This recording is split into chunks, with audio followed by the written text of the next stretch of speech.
Bilisan mo na dyan at baka mahuli na tayo sa misa. Pagtawag ni Blair sa anak niyang si Chloe. Nakasanayan na kasi ng kanilang buong pamilya na kapag araw ng linggo ay sama-sama silang nagsisimba. Agaran namang lumabas ang 7 taong gulang na si Chloe na may bitbit pang mga lumang laruan na nasa maliit na paper bag na kalagay. Anak, di ba sinabi ni mommy sa'yo na bawal ka magdala ng toys sa church? Pupunta tayo doon para magsimba at hindi para magplay. May oras para maglaro at hindi ngayon ang oras ng paglalaro, anak. Yes, mommy. I know naman po eh. Hindi naman po ako maglalaro doon. Hindi? Ano yung mga yan? That's your toys, hindi ba? Yes po. Mga old toys ko po ito at bala ko po sanang ibigay ito sa isang friend ko doon sa labas ng church. Alam ko po kasing pupunta siya eh. Dahil nasabi nga po sa akin na nasa likod lang po ng simbahan ng bahay nila. Hindi naman agad nakaimik si Blair sa pagkamangha sa anak. Teka, may kaibigan ka doon? Yes, mommy. Siya po ang nagbigay sa akin ng ice cream noong last na nagsimba tayo. Mabait po siya, mommy. At ang sabi niya wala daw po siyang toys na katulad ko. Kaya naisip ko po na bigyan siya ng toys na hindi ko na nagagamit. Okay lang po ba, mommy? Yes naman, anak. Sige, let me carry that one. Sabihan mo lang ako kapag ibibigay mo na to sa friend mo, ha? Now, pwede na ba tayong umalis? Okay na ba? Yes, mommy! Magiliw na wika ni Chloe. Sabay na nga silang umalis papunta sa simbahan. Nang matapos naman ang misa ay doon na dali-daling nagpaalam si Chloe sa kanyang mommy at daddy. Nalalabas na para ibigay ang dala niyang laruan sa kanyang bagong kaibigan. Careful, anak! Huwag kang tumakbo at baka madapa ka pa! Sigaw ni Blair. Han, hayaan mo ng anak natin. Nakasunod naman tayo eh. Tumango naman agad si Blair. At nang makita nila kung saan pupunta si Chloe, ay doon na hindi halos makaimik si Blair at Zane. Dahil nakita nila ang anak nila na binibigay ang mga dala-dala niyang laruan sa isang batang lalaki. Here oh! Di ba nangako ko sa'yo na kapag nakabalik ako dito kasama ang mommy at daddy ko ay bibigyan kita ng mga lumang toys ko? Rinig nilang saad ni Chloe. Talaga? Ibibigay mo sa akin itong lahat? Oo naman. Marami pa nga doon sa bahay eh, pero hindi na namin madala kaya sa susunod na ulit. Salamat, Chloe ha! Pwede bang bigyan ko din itong iba kong mga kapatid? Tiyak na magugustuhan din nila to. Oo naman. Salamat talaga sa'yo, Chloe. You're welcome! Ngiti nito sa batang lalaki.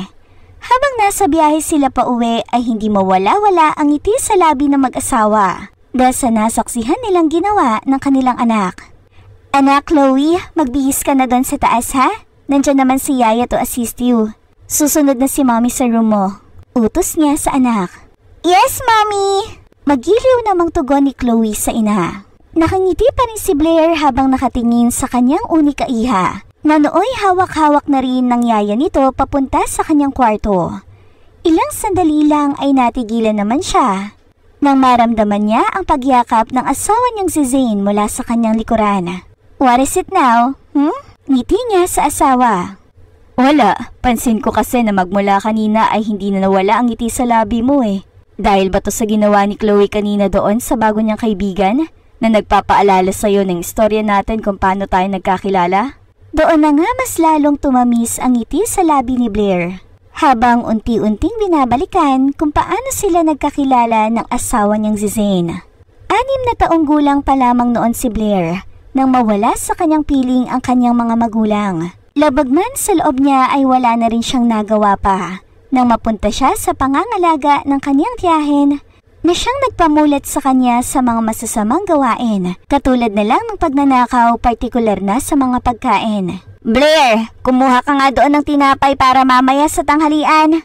Mamayang gabi na lang tayo kumain dahil wala pa tayong pambili ng bigas. Utos na naman sa kanya ng kanyang tiyahin. Iyon ang pangatlong beses na inutusan siya ng ginang na magnakaw sa baryo para sila'y makakain. Noong unay nagrereklamo pa siya dahil hindi naman talaga siya sanay sa ganoong gawain. Pero dahil pinapalo siya ng ginang kapag hindi niya sinunod ang gusto nito'y, wala na lamang din siyang nagawa, kundi ang sundin ang masamang itinatak nito sa kanyang isipan. Bilisan mo ha, maghihintay ako sa may iskinita. Dagdag pa nito sa kanya. Opo tiya, tugon niya dito. Kahit naroon pa rin ang kaba sa sistema ni Blair ay hindi na lamang niya iyon inalintana. Dahil mas nanaig ang kagustuhan niyang matapos ang kung anuman ang pinag-uutos sa kanya ng kanyang tiyahin.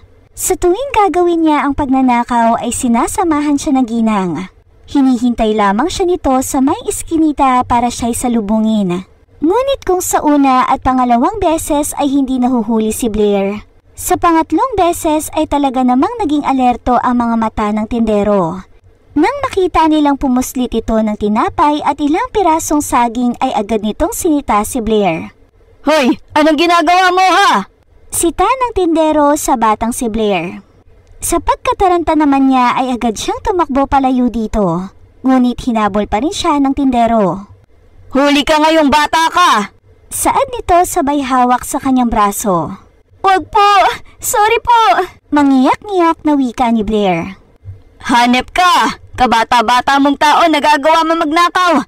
Iyan bang itinuro sa'yo ng mga magulang mo? Blair? Blair! Ang tinig ng kanyang tiyahin kaya doon na mas nanginig si Blair. Kung nakakatakot man ang postura ng tindero na nakahawak pa rin sa kanya, mas natatakot siya sa kanyang tiya. Blair? Diyos ko namang bata ko! Kanina pa kita hinahanap. Saan ka ba galing ha? Kunwari pang sabi ng ginang. Ikaw bang nanay ng batang ito? Tiyahin niya ako. Wala na siyang mga magulang eh. Kaya pala. Bakit po? Ano bang nangyari? Itong batang ito, ninakawan lang naman ako. Kakarampot na nga lang kinikita ko sa mga tinda ko dahil nagbabayad pa ako para sa pesto ko doon. Ninanakaw pa. Akin na yan. Sabay kuha sa tinapay at saging sa kamay ni Blair. Talaga po ba? Diyos ko! Blair naman! Ako itong napapahiya sa'yo eh. Pasensya na po talaga ha. Ngayon pa lang kasi siya napunta sa poder ko kaya hindi ko naturuan ng maayos na asal. Nakalakihan niya ng gawain ito. Siguro nung kasama niya pa ang mamagulang niya. O siya, sige. Pagsabihan mo yan ha. Leche. Binubuisit niya pang araw ko. Galit pa ring wika ng lalaki saka umalis sa kanilang harapan. Nang makalayo na ito ay doon na kinurot ng ginang si Blair sa tagiliran. Lintik kang bata ka! Ipapahamak mo pa ako! Pasensya na po, tiya. Anong pasensya? Wala kang kakainin ngayon. Kay simple na nga lang ng pinapagawa ko sa'yo, hindi mo pa magawa ng maayos. Tara sa bahay! Wika nito na hila-hila siya. Hindi na bago kay Blair ang ganoong senaryo. Kung ilang beses na din siyang ginutom ng kanyang tiyahin ay hindi niya na alam. Basta't kapag ginagawa iyon ng ginang ay umiiyak na lang siya at itutulog ang gutom na kanyang nadarama. Ngunit ang paggawa niya ng ganoon ay hindi pa rin natigil. Hanggang sa siya'y tumuntong sa edad na 8. Naging mas maliksi na siya at kung nauhuli man ay hindi na siya nagagawang mahabol ng mga tindero-tindera. Ang galing mo ah! Mas madami kang nakuha ngayon, Blair. Habang patagal ng patagal, mas lalo mo talaga akong pinapabilib. Ngiti ng kanyang tiya. Tiya, kailan po ako babalik sa pag-aaral? Saka na, hindi ba't aasikasuhin ko na muna ang card mo sa dati mong pinapasukang paaralan? Kapag nakuha ko na yon, mag-aaral ka na.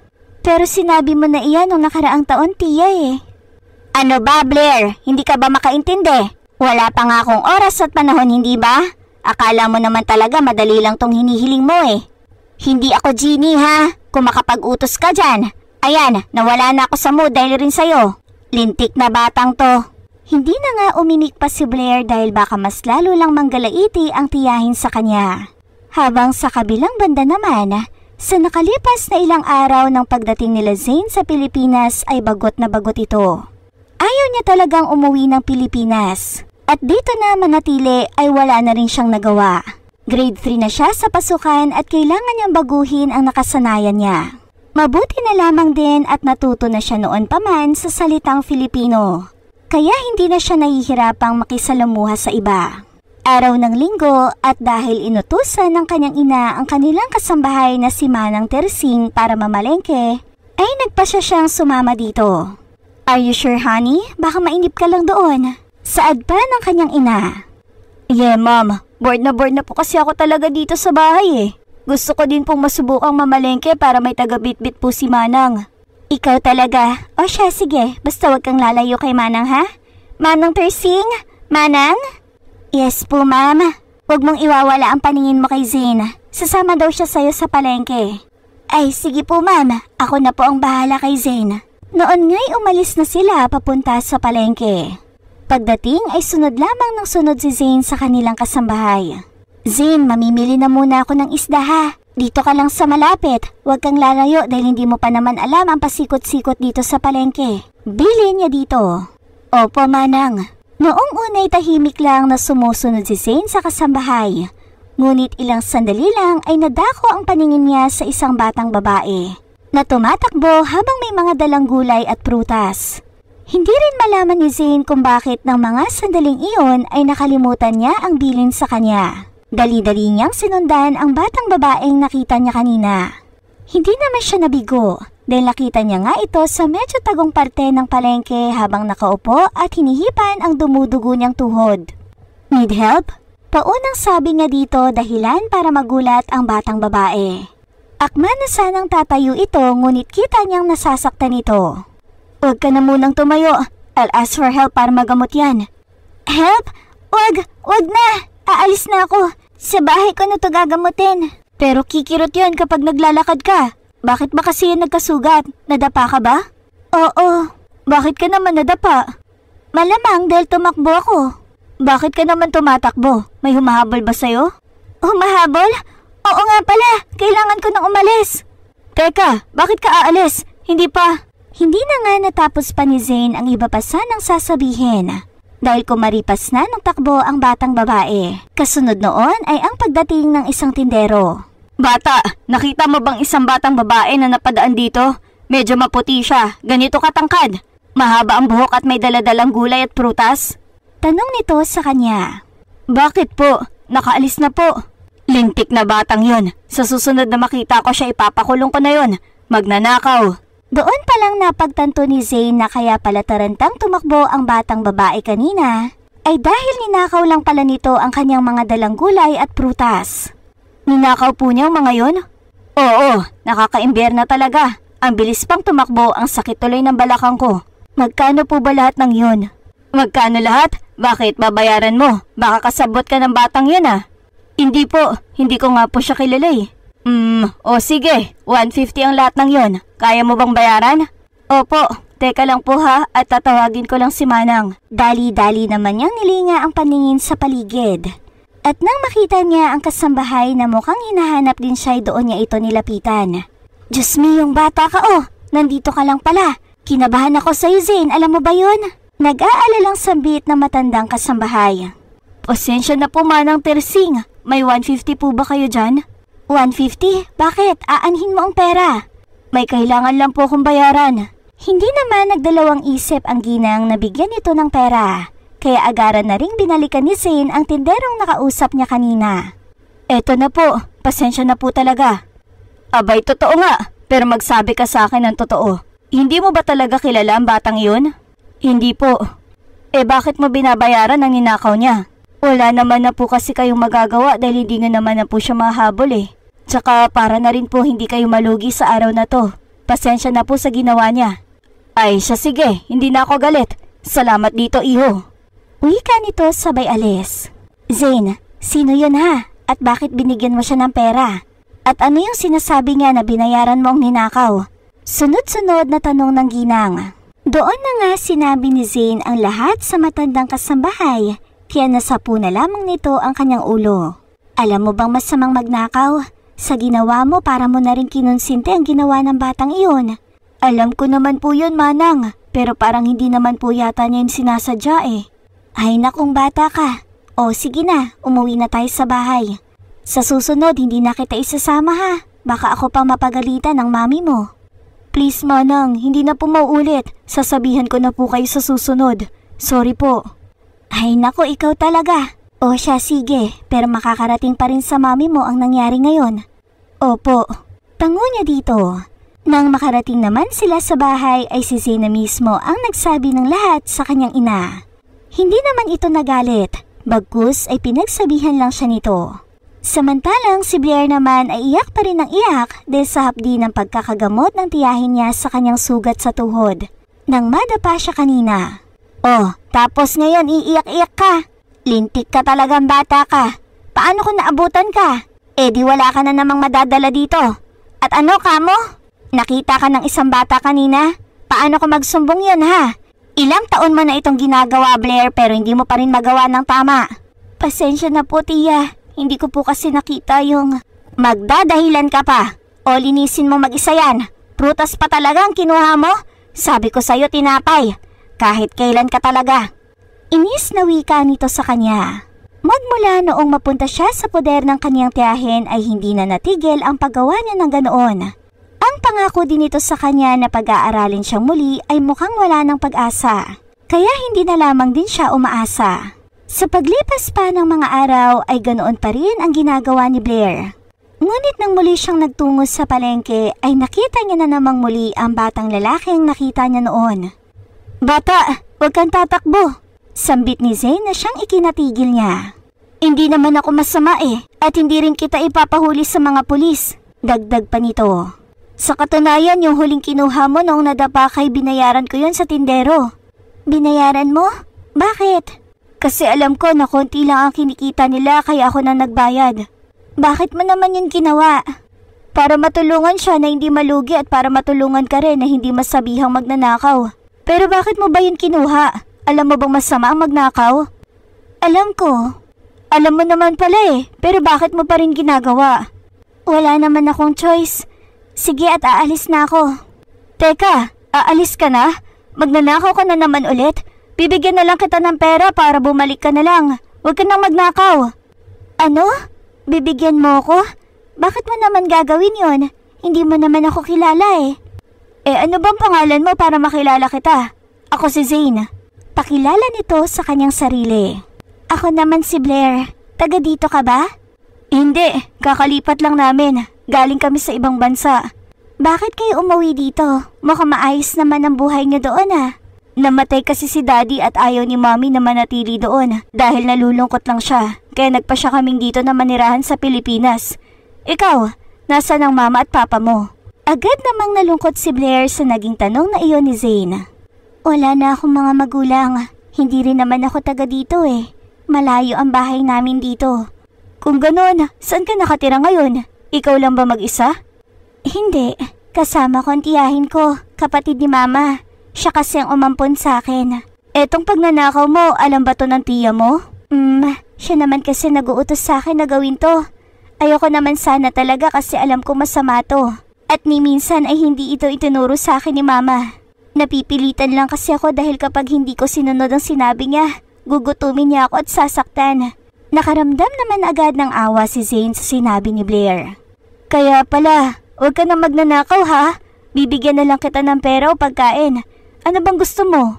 Talaga? Gagawin mo yon kahit hindi mo naman talaga ako kakilala? Oo naman, basta kaibigan mo na ako ha? Linggo-linggo na mamalengke si Manang kaya sasama ako. Dito na lang tayo magkita kada linggo para mabigyan kita ng pagkain. Salamat Zane, ngiti niya dito. At sa araw na iyon ay ang simula ng kanilang pagiging magkaibigan. Linggo-linggo ay binibigyan ni Zane at ng kanyang mommy si Blair ng sapat na pagkain na kakasya sa isang linggo. Todo kwento din naman si Blair sa kanyang tiyahin kung sino ang tumutulong sa kanya. Kaya nang mapagpasyahan ng ina ni Zane na kausapin ng personal ang tiyahin ni Blair para sabihin ditong handa siyang tulungan ang batang babae na pag-araling muli, ay pumunta sila sa mismong bahay ng mga ito. Pasensya na kayo ha at magulo ang bahay. Itong si Blair naman kasi walang sinasabi sa akin na pupunta kayo dito. Hindi ko tuloy na paghandaan. Hinging paumanhin pa nito sa kanila. Ayos lang yon. Kilala mo naman kami, hindi ba? Oo, madalas king ikwento sa akin ni Blair. Kayo nga daw ang tumutulong at nagbibigay ng pagkain sa amin. Hindi ko man alam ang dahilan pero ang laki po ng pasasalamat ko sa inyo. Walang anuman yon. Hanggat kaya naming makatulong ay tutulong ako.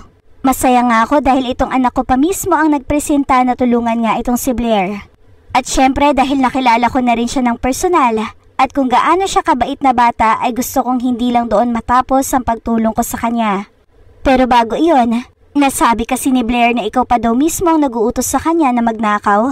Sa sinabing iyon ay doon na nagbago ang timpla sa mukha ng ginang. Sinabi niya yon? Sinabi mo yon Blair? Nagawa mo kong siraan sa ibang tao sa kabila ng pag-aalaga ko sa'yo kahit walang wala din ako? Naku mama, hindi po totoo yon. Itong batang ito talaga likas na sinungaling. Hindi yata napangaralan ng ina niya noon bago pumanaw. Pagsisinungaling pa nito. Hindi naman halos makapaniwala si Blair sa narinig mula sa kanyang tiyahin. Hindi niya malaman kung bakit sa tuwing nagsisinungaling ito ay dinadami pa ang kanyang yumaong ina. Ganoon ba? Nga pala, naparito kami dahil gusto kitang makausap ng personal patungkol kay Blair mismo. Nasabi niya kasi sa akin na sa edad niya ngayon na 8, grade 1 pa lang siya at hindi na nakakapag-aral. Teka ma'am ha, nandito ka ba talaga para makatulong o para ipamukha sa akin ang mga bagay na hindi ko kayang gawin? Hindi ganoon ang punto ko, Ginang. Gusto ko lang namang malaman kung bakit hindi pa rin nakakapag-aral si... Dahil wala kaming pera. Ano ba naman yan? Ako na nga ang kumupkup sa kanya. Obligasyon ko pa ang magpaaral? Ginang, hindi ba't kasama ng pagkupkup mo sa kanya ay ang pag-ako mo na rin ang mga responsibilidad na yan? Yun na nga mami. Paano ko nga naman gagawin yun kung mismong ako walang pera? Naiintindihan ko po kayo, Ginang. Kaya nandito po ako para sabihin sa inyong pag-aaralin ko si Blair. Pag-aaralin mo si Blair? Pag-aaralin mo ang batang hindi mo naman kaano-ano? Wala po akong pinipiling tinutulungan, Ginang. Mabait na bata po si Blair at may pangarap sa buhay. Hindi nga naman po siguro ipagkakait sa kanya iyon, hindi ba? Ako na nga ang sasagot sa lahat, pati na sa baon, uniforme, mga bayarin at iba pa. Paliwanag ng ina ni Zane. Tiyak kong may kapalit ang lahat ng pagtulong mo na ito kaya wag na. Makakaalis na kayo sa bahay ko. Supalpal naman ng tiyahin ni Blair sa kabila ng tulong na inaalok sa kanila. Wala pong kapalit. Gusto lang talaga naming matulungan si Blair. Hindi ako makakapayag. Ako ang magpapaaral kay Blair. Kailan pa po? Wala nga daw kayong trabaho Lahat ng pangkain ninyo sa araw-araw kay Blair nyo inaasa. At sa pagnanakaw pa. At anong karapatan mong sabihan ako na mga dapat at hindi ko dapat gawin? Sino ka ba ha? Hindi ka naman namin kaano-ano. Hindi nyo nga ako kaano-ano pero mas may malasakit ako sa bata kaysa sa inyo na kapamilya niya. Naisip mo malang ba na pag-aralin siya o gusto mo magpabuhay na lang sa kanya sa maling paraan? Bakit hindi natin tanungin si Blair mismo? Blair, hindi ba't gusto mong makapag-aral? Hindi naman agad nakaimik si Blair sa tanong ng ina ni Zane sa kanya. Huwag kang matakot, Blair. Sabihin mo ang totoo. Opo, gustong gusto po. Lumuluhang sagot ng batang babae. Hindi! Walang mag-aaral at hindi na kami tatanggap ng kahit na anong tulong mula sa inyo. Umalis na kayo! Alis! Sigaw muli ng Ginang kaya wala na rin silang nagawa pa kundi ang umalis. Nang makaalis nga ang mga ito ay hindi na natigil sa pananakit ang Ginang kay Blair. Kinukulong pa niya ito sa kwarto at nilalagyan ng panyo ang bibig para hindi ito makasigaw o makahingi ng tulong. Naging impyerno lalo ang buhay ng batang babae sa poder ng kanyang tiyahin. Samantalang si Zane naman ay ganoon na lamang ang pag-aalala sa kanyang kaibigan. Kaya naman hindi niya na malaman kung ilang ulit niyang kinumbinsi ang kanyang ina na bumalik sa bahay nila Blair para makipagkasundo sa tiyahin nito. Zane anak, we can't do that. Sinubukan na nating kausapin ang tiyahin niya. Pero napakasarado ng isip niya. Ayaw niyang tulungan natin si Blair. Ganoon na lang po ba yun, Mommy? Hindi na po ba tayo maghahanap ng ibang paraan kung paano natin siya makukumbinsi? Anak, gusto ko rin tulungan si Blair dahil bukod sa kwento mo, alam ko rin talagang mabait siyang bata and she deserves it. Kaya lang, pamilya niya pa rin ang tiyahin niya at wala naman tayong karapatang panghimasukan yun. Nalungkot naman si Zane sa sinabi ng kanyang ina. Sa ngayon, wala siyang ibang naiisip na ideya kundi ang sumama sa kasambahay nilang si Manang Tersing. Magbabaka sakaling makita at makausap niyang muli doon si Blair. Ngunit bigo siya dahil buwan na ang lumipas, hindi niya pa rin nakikita ang batang babae. Hanggang isang linggo dahil hindi pa rin nawawalan ng pag-asa si Zane ay sumasama pa rin siya sa kanilang kasambahay. Hindi naman siya nabigo sa araw na yon dahil nakita niya muli ang kaibigan. Hey mga kamarites! Para sa mga kaabang-abang na kwentong pag-ibig, please like and subscribe to my channel, Miss Marites Stories. Manang, saglit lang po ha. Paalam niya sa matanda. Oh, saan ka na naman pupunta, Zane? Pupuntahan ko lang po si Blair. Nakita ko po kasi siya Ay hindi, sasama na ako at baka kasama niya ang tiyahin niya at ano pa ang gawin sa'yo. Ipinagpaliban naman muna ni Manang Tersing ang pamimili saka sinamahan si Zane palapit kay Blair. Naglalakad lang si Blair papunta sa kung saan at nang makita nito ang dalawa ay akma na sana siyang tatakbo. ngunit agad yung pinigilan ni Zane. Blair, teka lang! Nang malapitan nila ito ay doon na nila nakita ang mga pasa ni Blair. Hindi lang sa mukha kundi pati na rin sa iba't ibang parte ng katawan nito. Diyos ko! Anong nangyari sa'yo, Blair? Sambit ni Manang Tersing. Uuwi na ako. Hindi niyo ako pwedeng kausapin dahil kapag nalaman to ni Tia, baka saktan niya na naman ako. Sinasaktan ka niya? Naawang tanong ni Zane sa kaibigan. Oo, Zane. Walang araw na hindi dumadapong kamay niya sa akin. Mahabag yan.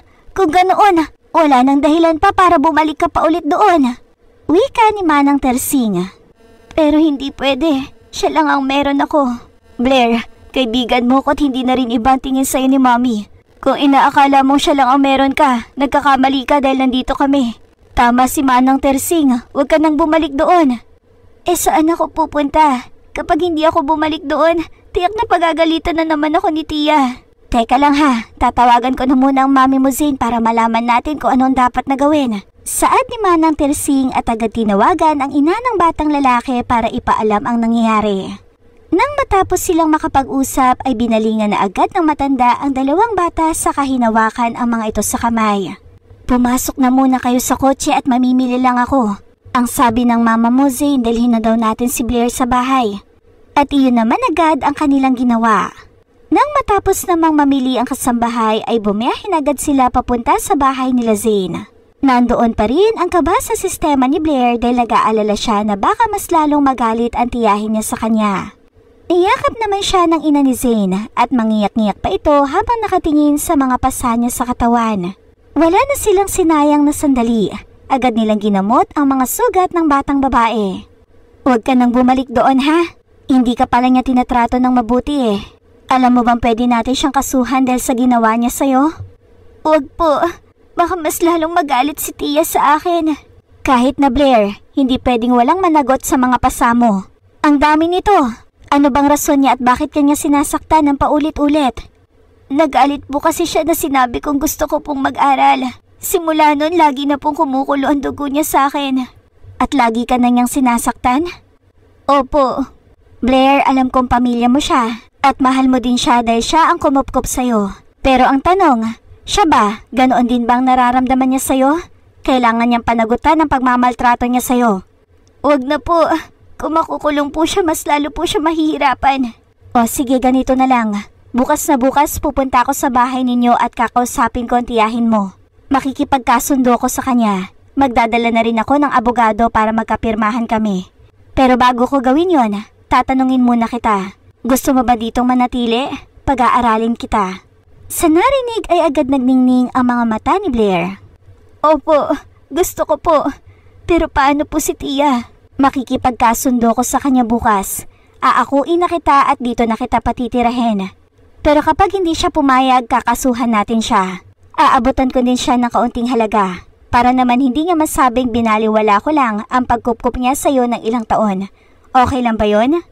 Opo, maraming salamat po. Ngiti ni Blair sa kaniyakap ang ginang. Kinabukasan nga'y hindi na nagsayang ng panahon at oras ang ginang. Agad nitong pinuntahan ang tiyahin ni Blair. Habang naghihintay sa pagbabalik ng mami ni Zane ay tahimik lang na nakaupo si Blair sa may pool area.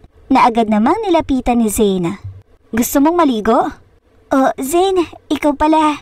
Hindi ako marunong lumangoy eh. Saka mukhang malalim. May hindi naman malalim na party ng pool. Gusto mo? Hindi na muna, wala akong pamalit eh. Saka hinihintay ko pang pagbabalik ng mommy mo. Kinakabahan ka ba, Blair? Oo. Sana lang pumayag si Tia. Gustong-gusto ko kasi talagang mag-aral, Zane eh. Pero ayaw naman ni Tia. Lagi lang niya akong pinapaasa hanggang sa 1 taon na naman ang natapos ay wala pa rin. Pero gusto mo ba talagang manatili dito kasama kami? Seryosong tanong ni Zane sa kanya. Oo naman. Sa maikling panahon kasi na nakilala ko kayo, hindi nyo na ako tinuring na iba. Mas may malasakit pa nga kayo sa akin kaysa kay Tia. Pero hindi ko naman sinasabi na kinamumuhian ko siya. Dahil utang na loob ko pa rin sa kanya ang ilang taon na pagkupkup niya sa akin. Akmang magsasalita pa sana si Zane pero hindi na iyon natuloy nang marinig nila ang boses ng kanyang ina. Dooy dali-dali nila itong sinalubong. Nakangiti naman ang ginang kaya alam nilang magandang balita ang hatid nito sa kanila. Simula ngayon Blair, dito ka na sa bahay mananatili at kami na ang makakasama mo. Tulad ng mga ipinangako ko sa'yo. Pag-aaralin kita at bibigyan ng magandang buhay. Binilhan na rin kita ng mga damit na masusuot mo. Hindi ko na lang dinala mga luma mong damit ha. Napangiti naman si Blair at niyakap ang ginang. Thank you po. Mama nang itawag mo sa akin simula ngayon ha. Salamat po mama. Pero kamusta naman po si Tia doon? Ano po ang sabi niya? Napakabait mo talagang bata ano? Sa kabila kasi ng ginawa niya sa'yo. Iniisip mo pa rin kung kamusta na siya. Ayun, nagkausap na kami at nagkasundo. Pumirma na rin siya kaya hindi ka na niya pwedeng bawiin sa akin.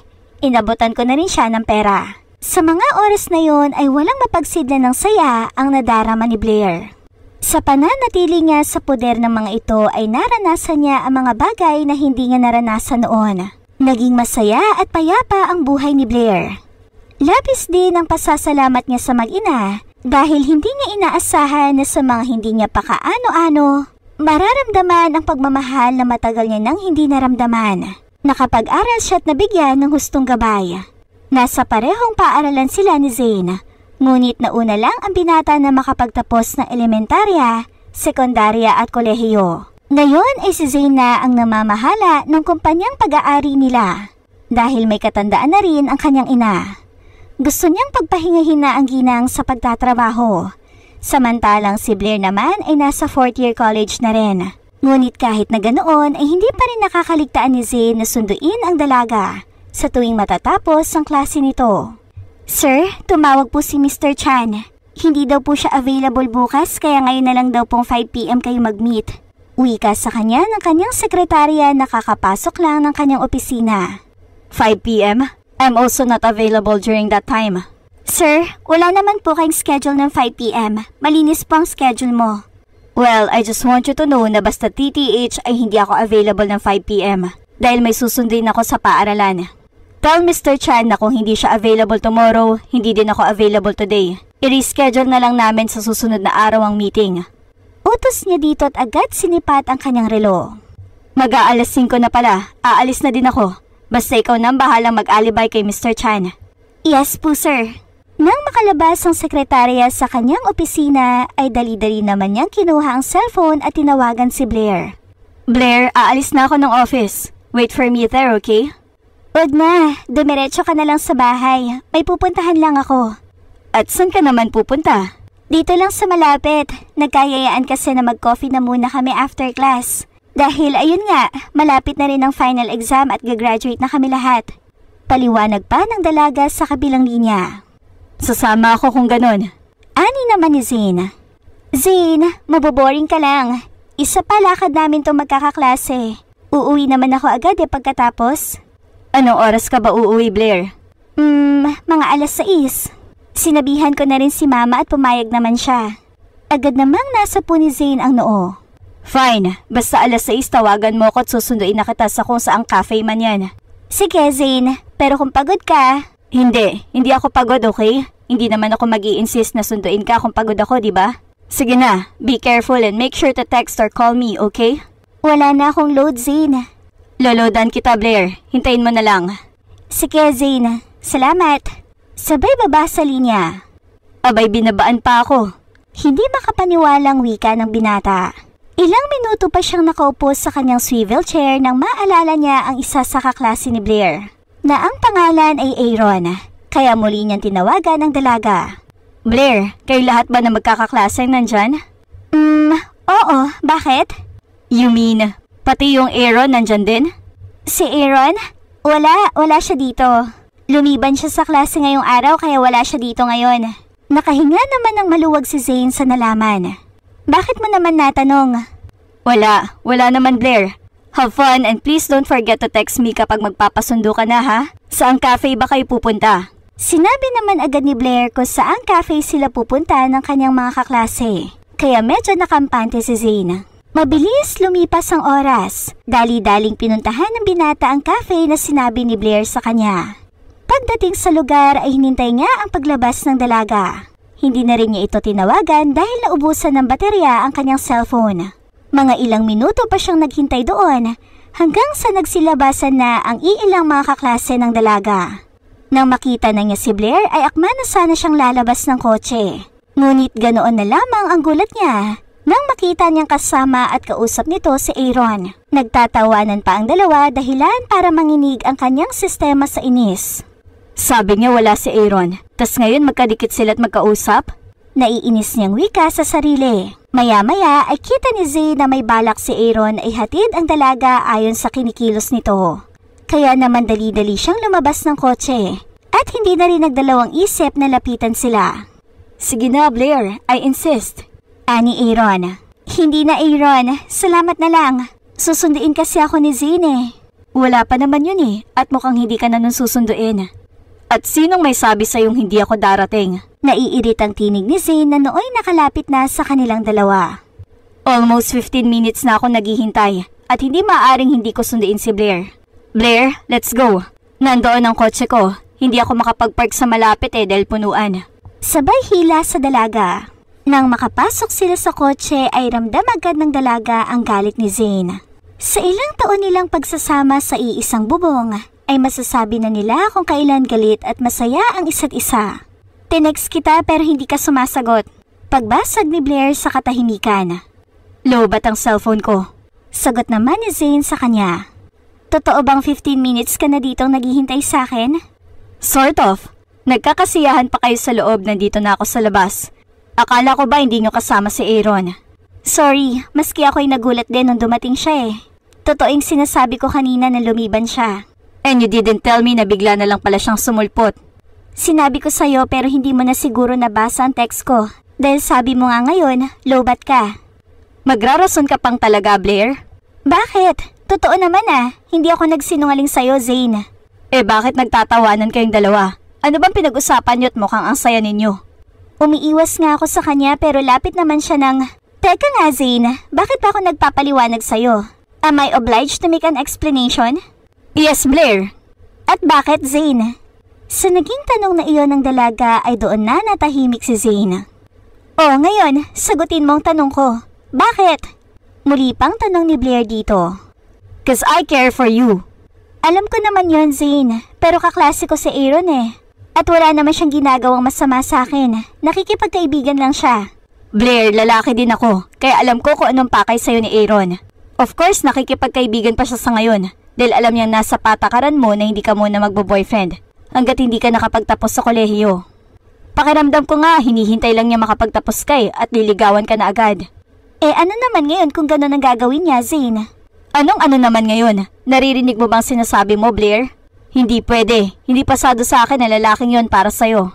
At bakit naman hindi, Zane? Sabihin mo nga ang rason kung bakit ayaw mo sa kanya. Basta, makinig ka na lang. Wala nang tanong-tanong at wala nang bakit-bakit. Lihim na natawa si Blair sa inastang iyon ni Zane. Alam niya kasi na nagsiselos ang binata. Ngunit hindi lang nito maamin sa kanya. Mabilis lumipas ang mga buwan at nakapagtapos na nga ng kolehiyo si Blair. Ngayon ay nagtatrabaho na siya bilang isang nurse sa isang kilalang ospital. Hinahatid sundo pa rin siya ng binata ngunit naging madalang na lang iyon kinalaunan. Nang regaluhan ng mami ni Zane ang dalaga ng kotse. Mom, bakit niyo naman po binigyan ng kotse si Blair? Kastigo niya sa ina. Why not? She deserves it, iho. Baka mapano siya, Mom Katwiran muli ng binata. Kaya nga pinaturuan ko siyang magmaneho. And now na marunong na siya, pinagmamaneho na niya ang sarili niya. Wait, let's clear this out. Worried ka ba dahil baka mapano siya sa daan? O nag-aalala ka dahil madalang na lang kayo magkikita? Nasa iisang bahay tayo, pero dahil sa hindi magkatugma ang schedule niyo ay hindi na kayo halos nagkikita. Is that your concern, anak? Mom! Zane, si Blair mismo ang lumapit sa akin at sinabing magko-commute na lang siya dahil nahihiya na siya sa'yo. Alam niya daw kasi dahil nakikita niya sa mukha mo ang matinding pagod at stress sa kumpanya. And yet, hinahatid sundo mo pa rin siya. Kaya naisip ko na regaluhan na lang siya ng kotse. Kaysa mag-commute, diba? Anak, alam ko naman kahit hindi mo sabihin sa akin Alam kong gusto mo si Blair. Po? Asus, huwag ka nang magkaila dyan. Anak kita, ako ang nagsilang sa'yo. Kaya alam ko na gusto mo si Blair. Noon pa mang mga bata kayo ay nakikitaan na kita ng pagkagusto sa kanya. You can't hide it forever, anak. Ang rason din kung bakit hinahayaan kong lumayo si Blair sa'yo o dumistansya ng konti ay para maging matapang ka naman. In denial ka pa rin hanggang ngayon. Pero halatang halata naman sa mga galaw mo na you're eager to make her yours. Nagsiselos ka na may kasama siyang iba lalo na kapag nagkakausap sila ng Aaron. And oh, by the way, speaking of that guy, nasabi nga pala sa akin ni Blair na nagpapahiwatig na daw si Aaron sa kanya at nililigawan na siya. Sa sinabing iyon ng ina ay doon na nalaki ang mga mata ni Zane. Sinabi niya sa'yo, ma'am? Well, nakita ko kasi siya isang beses sa may terrace na ang lalim ng iniisip. Kaya tinanong ko siya. Sinabi ko sa kanya na pwede niyang sabihin sa akin ang lahat. Kaya ayun, hiningi niya ang opinyon ko kung papayagan daw ba niyang ligawan siya ni Aaron. Really, ma'am? At pumayag ka? Hindi naman agad-agad, anak. Tinanong ko muna sa kanya kung ano ang katangian ni Aaron. At nang mahinuha kong maayos naman kaya pumayag na ako. Goodness, ma'am. Bakit mo naman pinayagan?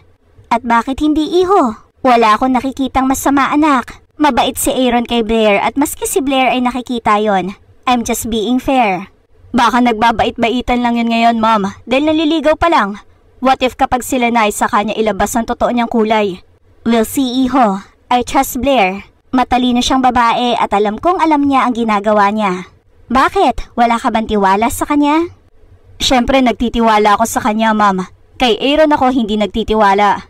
Baka naman nasasabi mo lang yan dahil naunahan ka na. Hay nako anak, hindi na ako makikipagtalo sa'yo ngayon dahil alam ko namang itatanggi mo lang. Pero ito sasabihin ko sa'yo. Pagalawin mo na ang baso at gusto kong kayo ni Blair ang magkatuluyan. Nakangising wika ng kanyang ina sabay kindat sa kanya. Hindi nga mapakali si Zane sa nalaman. Kaya naman, lumiban siya ng isang araw sa kumpanya para lang puntahan at dalawin si Blair sa ospital kung saan ito nagtatrabaho. Bagay na ikinagulat naman ng dalaga. Zane, anong ginagawa mo dito? Wala ka bang trabaho?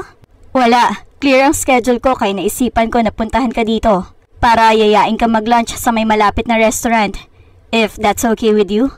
Hindi na rin tayo nagpapang-abot sa bahay kaya naisip ko na bonding na rin natin to. Zane, sana ginamit mo na lang ang araw na to para makapagpahinga. I know how stressed you are sa kumpanya. Makikita mo naman ako sa bahay mamaya Saka nag-oo na ako kay Aaron na sabay kaming magla-lunch later kaya pasensya na. Sa Aaron? Kayo na? I heard na niligaw na daw siya sa'yo Sa mommy mo ba yan galing? Yeah, sinabi niya sa akin. Doon ko palang na-realize na ang dami ko na palang hindi alam sa'yo. Hindi tulad dati na naging sumbungan mo ko. But it's okay. May lunch kayo ni Aaron mamaya, di ba? Okay lang, I have to go. Hindi niya na hinintay pang makapagsalita si Blair at umalis na ito agad ng ospital. Nakakainis. Ano bang meron ng Aaron na yun na wala sa akin? Sinadya ko pang pagliban ngayong araw para makasama siya tapos ganun lang? Naiinis niyang wika sa sarili saka tinawagan ang kanyang sekretarya. Papasok ako sa office now. Tell the board tuloy ang meeting at 2 p.m. Utos niya dito. Sa paglipas pa ng mga araw ay palihim na sinusundan ni Zane si Blair. Nang makita niya namang masaya ang dalaga kay Aaron ay wala na siyang nagawa, kundi ang hayaan itong maging masaya. Itinuon na lamang niya ang kanyang atensyon sa trabaho. At kung kailangang doon na siya sa opisina mamalagi ay ginagawa niya makaiwas lamang kay Blair. Sa kabilang banda naman ay ang dalagang si Blair na sunod-sunod na rin ang pagkadismaya. Dahil kahit pa magpuyat siya sa paghihintay kay Zane, para makabawi siya dito ay hindi niya nagagawa dahil madalang na lang umuwi ito sa mansyon. Sinubukan niya itong tawagan pero hindi ito sumasagot kaya naman wala na siyang ibang nagawa kundi ang huminga ng pagkalalim-lalim. Isang araw sa ospital habang naka-duty noon ang dalaga ay natoka siya sa isang bagong pasyente. Laking gulat niya nang malaman na ang kanyang tiyahin pala iyon. Inatake daw ito sa puso. Wala itong bantay kahit ni isa. Kaya habang tahimik na pinagmamasdan ni Blair ang tiyahin mula sa di kalayuan, ay doon na siya napaiyak.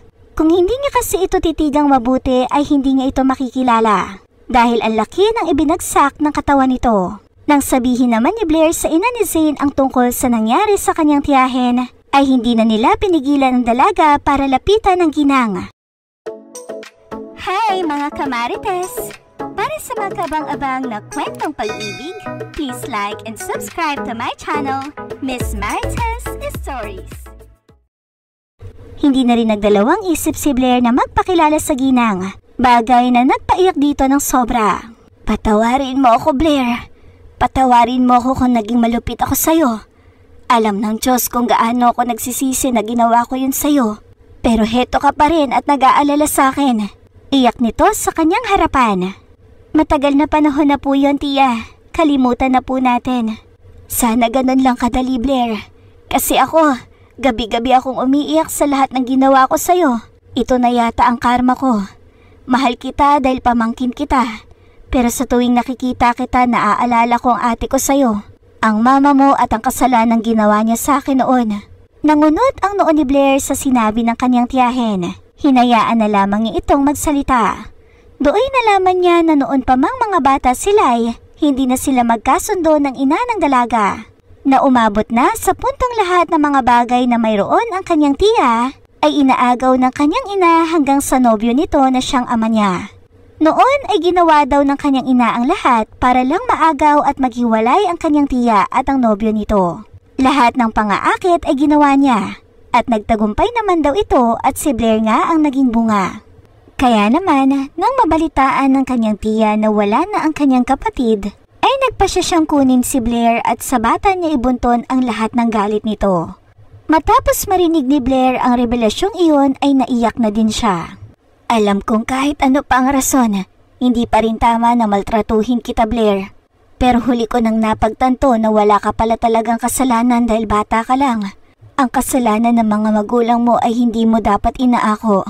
Noong nawala ka sa poder ko, labis-labis ang pagsisisi ko. Nagbago ang buhay ko, naging malungkot. Pasikreto kitang pinuntahan sa bahay ng umampun sa'yo.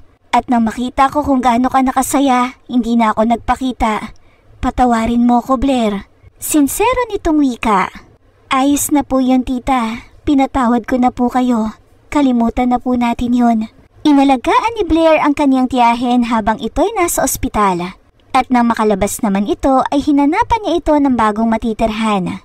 Nang makita naman niya na hindi kakayanin ng kanyang tiya na mag-isa, ay taos-puso niyang kinausap ang mami ni Zane.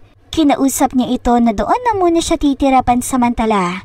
Kasama ang kanyang tiya upang maalagaan niya rin ito. Walang problema sa akin, iha.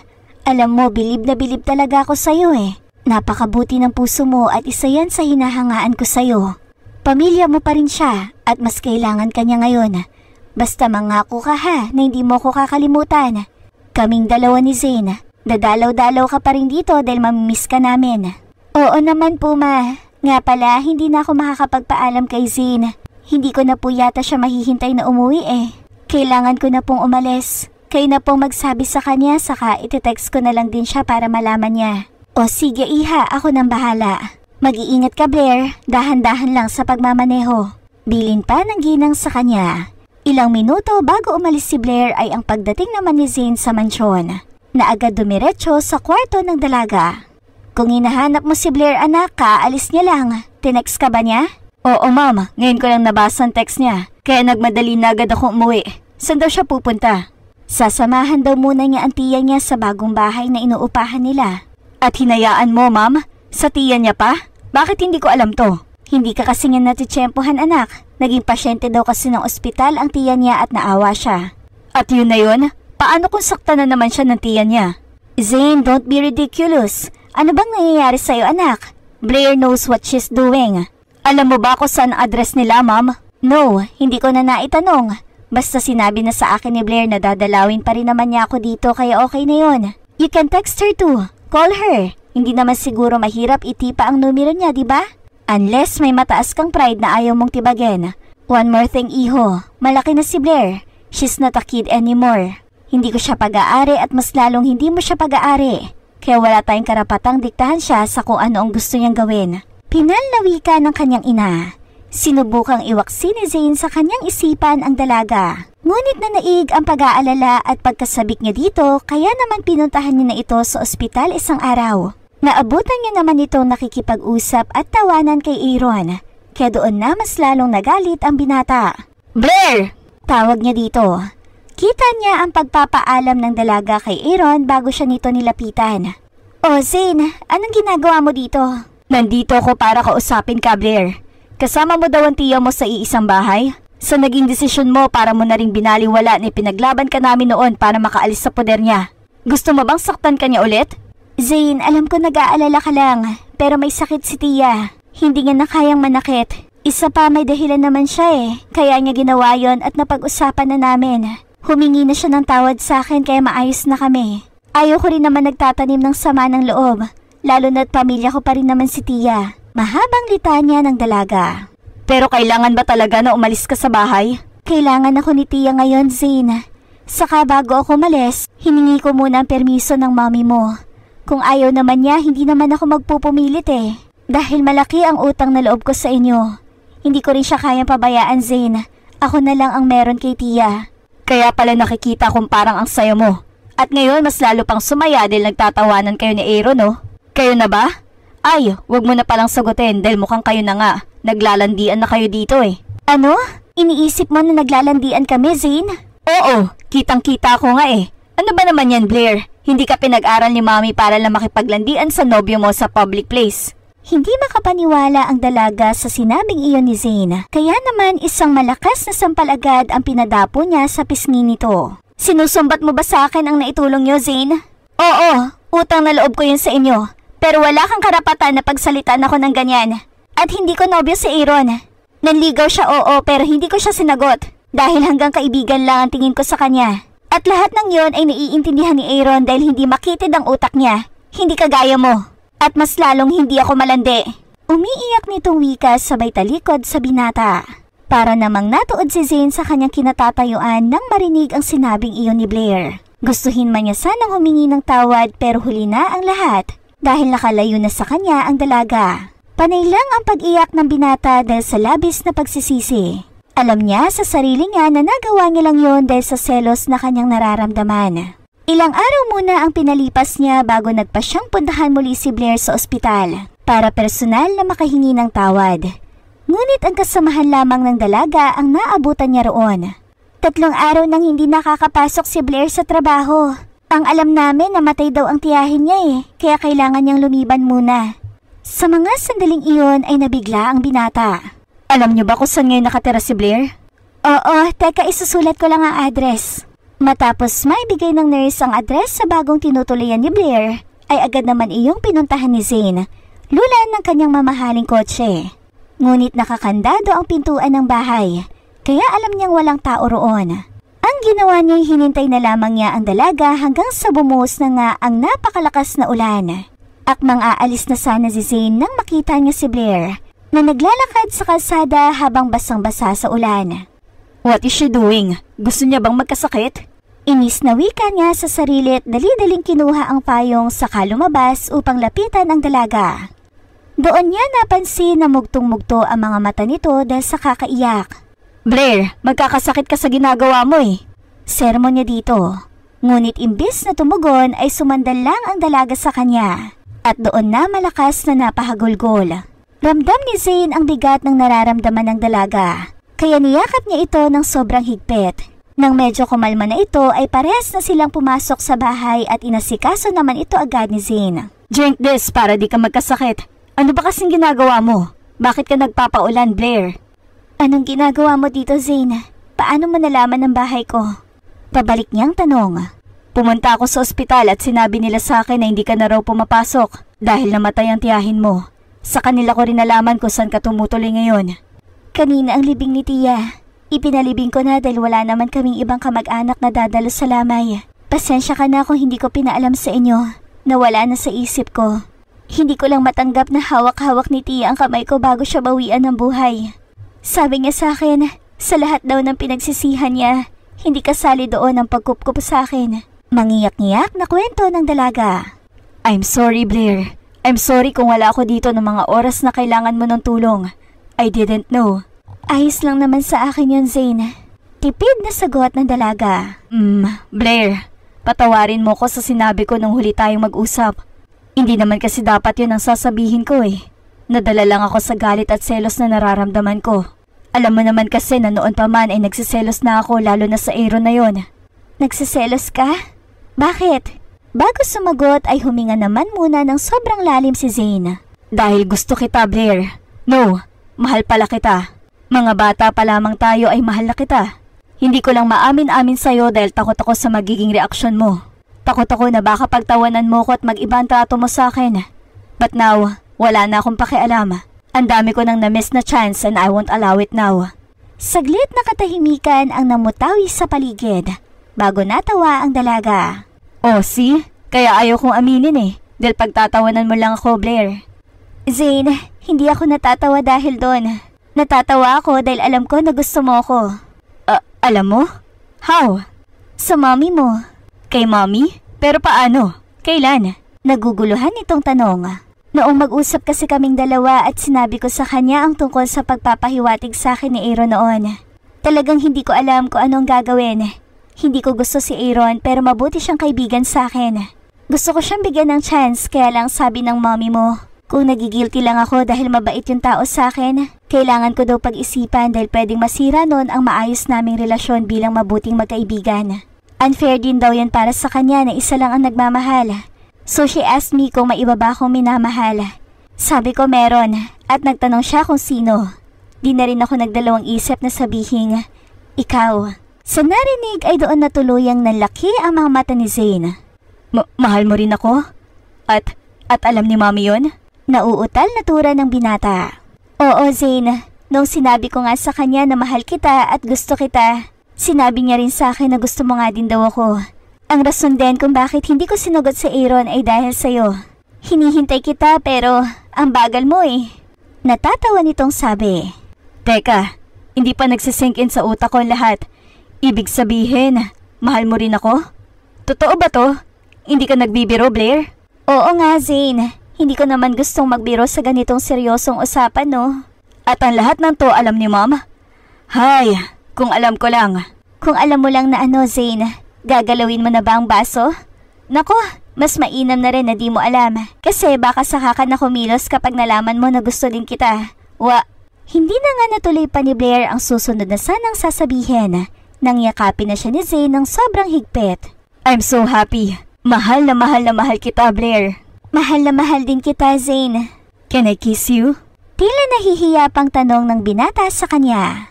Isang matamis na ngiti naman agad ang itinugon ng dalaga na nangangahulog ang pumapayag itong mahalikan siya. Kaya naman, hindi na nag-aksaya pa si Zane ng oras at siniil na ng halik si Blair. I love you, Blair.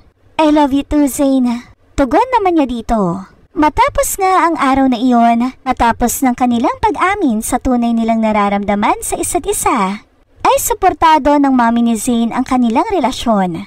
Mas naging masaya ang kanilang pag-iibigan at mas naging sweet pa sa isa't isa. Kulang na lang ay ipagsigawan nila sa buong mundo ang kanilang pagmamahalan na di nagtagal ay nauwi sa romantic proposal hanggang sa pagsasabi ng I do sa harap ng pare. At sa mga taong naging saksi sa kanilang sumpaan na sila'y mag-iibigan magpakailanman. Hindi na sila bumukod ng tirahan dahil iyon na rin ang kagustuhan ng ina ni Zane. Matanda na rin kasi ito at wala nang ibang kasama sa bahay bukod sa kanilang mga kasambahay. Nang ipanganak naman ni Blair ang unang biyayang dumating sa kanilang pamilya, ang unang kumarga ay ang ina ni Zane. Makikita sa mga mata nito ang labis na kagalakan at ang walang kapantay na pagmamahal nito sa kanyang apo. Sa kasamaang palad, saktong magtatatlong taon si Chloe nang bawian ng buhay ang ginang dahil sa katandaan. Pero bago ito na maalam sa mundo, ay sinabi nitong masaya niyang babaunin ang lahat ng masasayang alaala niya sa mundo hanggang sa kabilang buhay. Ngayon nga'y 7 taon na si Chloe at nanatili pa ring masaya at makulay ang pag-iibigan ng mag-asawang Zane at Blair. Kung noon ay akala nila'y hindi totoo ang fairy tale na may happy ending, ngayon ay masasabi nilang isa sila sa mga taong magpapatunay. Bumalik naman sa realidad si Blair nang halikan siya ng asawa niyang si Zane sa batok. You're smiling, hon. Ngiti nito sa kanya. Yes, hon. Kahit sino naman siguro sa ating dalawa ay mapapangiti kapag binalikan natin ang kwento ng ating nakaraan. Isa lamang akong hamak na simpleng bata noon na nakita mo sa palengke na nagnanakaw ng gulay at prutas. But look at us now, at sa anak nating si Chloe. Parang masasabi kong history repeat itself. Hindi ko pipigilan ang anak natin sa kung saan man siya magiging masaya. Pero syempre, with our guidance pa rin. Balik tanaw ni Blair sa nakaraan. Of course, Han. Napagtanto ko rin na malaki na talaga si Chloe. Kaya mukhang need na natin bigyan siya ng responsibility as an ate. Biro naman ni Zane sa asawa. Hoy, tumigil ka dyan ha? I'm too old for that. Anong old? Mukha kang 18 eh. Biro naman ni Zane na siyang parehas nilang ikinatawa. Magmula nga nooy ginagabayan nila si Chloe sa lahat ng bagay. At nagpapasalamat naman sila dahil sa murang edad nito ay responsable ito. Mabait at masunuring bata.